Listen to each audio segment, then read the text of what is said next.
In this video, we'll learn about the ways to absolute forgiveness.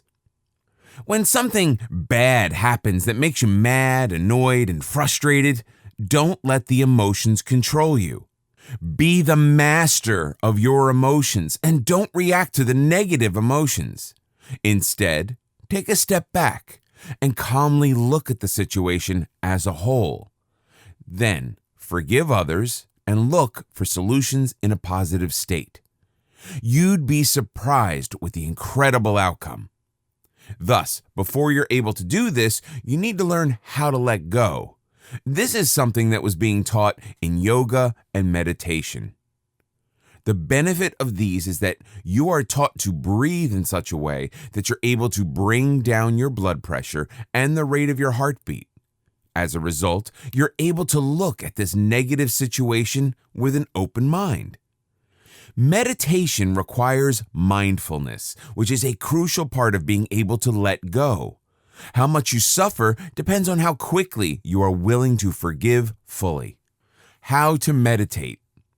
The interesting part of meditation is that it teaches you how to let go of all thoughts and to give them no credence. As you ponder upon your life, you are subjected to all kinds of opinions. Thoughts come and go, and you seem to have very little control over them. However, when you meditate, you need to focus on your breathing. If your thoughts wander, you acknowledge the thoughts and simply let them go, without allowing your emotions to take over. At the same time, you're practicing the principle of non-judgment. After all, it's just a thought, and that's all there is to it.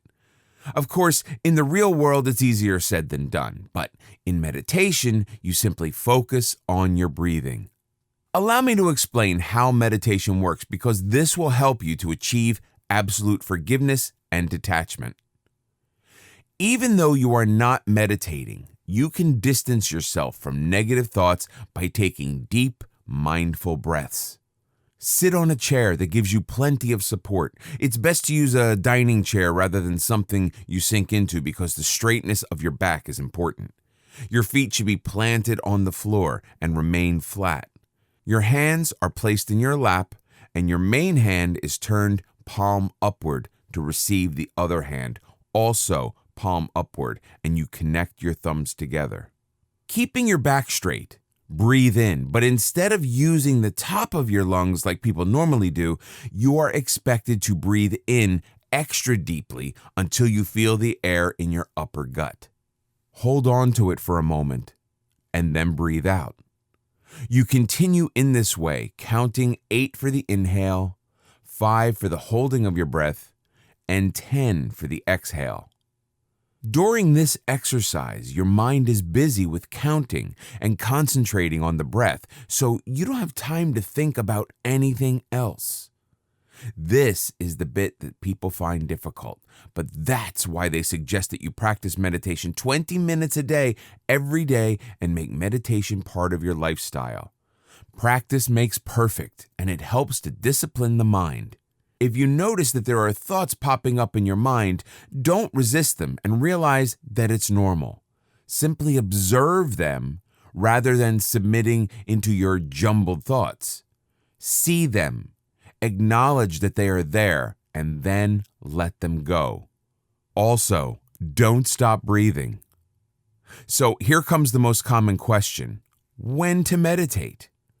The best time of day to meditate is first thing in the morning before breakfast or in the early evening on an empty stomach. The purpose of meditation is to learn how to let things go, and when this practice has become a habit, you too can let go of any negative thoughts on a daily basis. When you're learning to forgive either yourself or someone else, you need to acknowledge the thoughts that you have and try to see them without all the emotions kicking in. Then let them go. You can get so much peace of mind as you free yourself from being caught up in situations and emotions. Meditation gives you the inner peace that helps you immensely in forgiving others and moving on rather than harboring bad feelings. Trust me, it feels refreshing, lifts your spirit, and you'll be able to empathize with others easily in that uplifting state.